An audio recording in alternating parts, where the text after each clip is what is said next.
Assalamualaikum warahmatullahi wabarakatuh. Selamat pagi anak-anak, tetap semangat ya. Sekarang kita akan melanjutkan tema 7, subtema 3, pembelajaran ketiga dan keempat. Dimulai, kalian berdoa terlebih dahulu. Simak dan pahami video ini lebih dalam ya. Di akhir video kita akan seperti biasa mengerjakan tugas. Oke, selamat menyaksikan anak-anak. Pembelajaran ketiga. Peristiwa lahirnya Pancasila.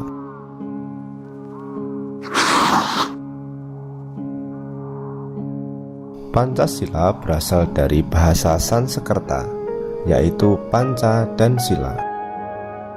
Panca artinya 5, dan sila artinya dasar. Jadi, Pancasila berarti 5 dasar atau 5 asas.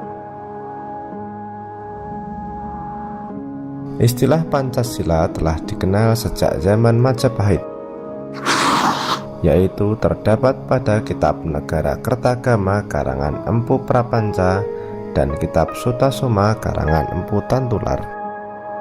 Dalam Kitab Sutasoma, Pancasila berarti berbatu sendi yang 5 atau pelaksanaan kesusilaan yang 5. Lahirnya Pancasila sebagai dasar negara terjadi pada saat sidang BPU PKI yang pertama.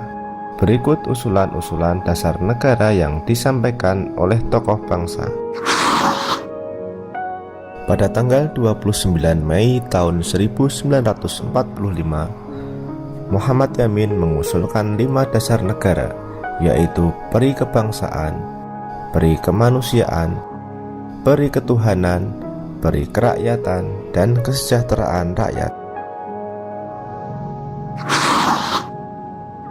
Selanjutnya pada tanggal 31 Mei tahun 1945, Supomo dalam pidato singkatnya mengusulkan 5 asas, yaitu persatuan, kekeluargaan, keseimbangan lahir batin, musyawarah, dan keadilan rakyat. Selanjutnya pada hari terakhir sidang BPU PKI tanggal 1 Juni tahun 1945, Insinyur Soekarno berpidato tanpa teks tentang calon rumusan dasar negara Republik Indonesia, yaitu internasionalisme, peri kemanusiaan, mufakat atau demokrasi, kesejahteraan sosial, dan ketuhanan yang Maha Esa. Kemudian untuk memberikan nama pada kelima dasar tersebut, diusulkan istilah Pancasila.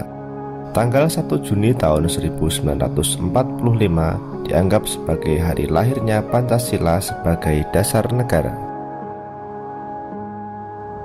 Pada tanggal 18 Agustus tahun 1945, disahkan Undang-Undang Dasar 1945 pada sidang PPKI, termasuk pembukaan UUD 1945. Di dalam pembukaan UUD 1945 termuat isi rumusan prinsip dasar negara yang disebut Pancasila, tepatnya pada alinea keempat yang berbunyi sebagai berikut: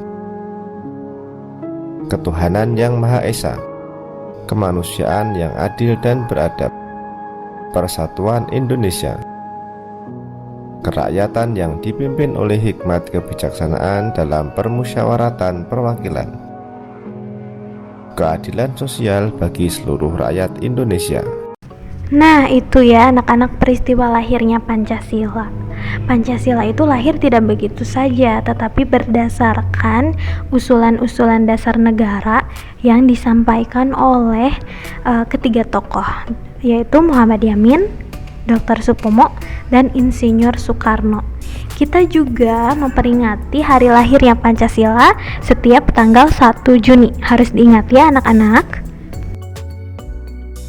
Next, ke pembelajaran keempat ya anak-anak. Kita akan belajar tentang beda budaya tetap saudara. Melestarikan dan mengembangkan budaya bangsa merupakan sikap yang perlu dikembangkan sebagai perwujudan sikap positif dalam menyikapi keragaman. Selain itu, juga merupakan sikap dan kegiatan positif untuk mengisi kemerdekaan. Untuk bisa mempunyai sikap menerima keragaman suku bangsa dan budaya yang ada di masyarakat, diperlukan kesadaran dan keterbukaan. Namun, dengan menghayati semboyan Bhinneka Tunggal Ika, perbedaan-perbedaan itu akan makin tidak terasakan. Kesamaan cita-cita untuk menjadi bangsa yang kuat, bersatu, dan utuh telah menyingkirkan sebuah perbedaan yang ada.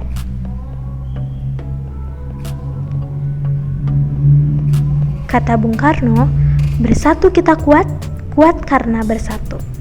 Berikut ini adalah usaha-usaha yang dapat dilakukan untuk menerima keragaman suku bangsa dan budaya masyarakat lain.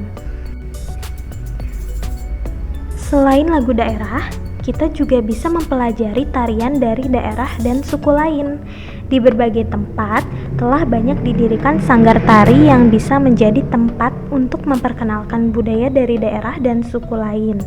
Dengan mempelajari lagu dan tari dari daerah dan suku lain, kita sesungguhnya telah menerima keragaman budaya dalam masyarakat. Mengembangkan budaya daerah sendiri. Berbagai atraksi budaya yang dimiliki oleh berbagai suku bangsa di Indonesia bisa hilang jika tidak diwariskan kepada generasi penerus. Unsur-unsur budaya menjadi ciri-ciri khas bangsa Indonesia bisa tinggal cerita.